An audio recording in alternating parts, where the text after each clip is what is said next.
Welcome to Pindar Poetry. We hope you learned something new.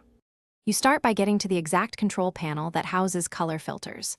Open Settings from Start or press Windows key, type Settings and hit Enter. Once there, choose Accessibility or Ease of Access and select Color Filters on the left. You do this because the toggle and options live only in that section. Locating it first prevents guessing.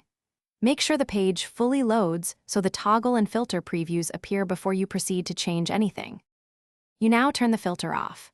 Locate the color filters toggle and slide it to off. The screen preview will revert immediately, confirming the change. If the keyboard shortcut Windows plus Control plus C is enabled, you can press it to flip the state quickly, otherwise use the toggle. You do this because the toggle is the authoritative control. Changing filter presets or custom colors without disabling the main switch won't remove the overall effect. Once done, verify normal color rendering.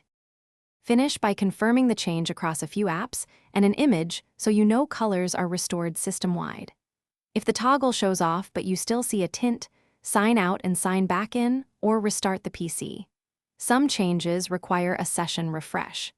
If the issue persists, reset accessibility settings and check for graphics driver updates because driver-level color profiles can override the OS filter. One key troubleshooting step: disable any third-party display.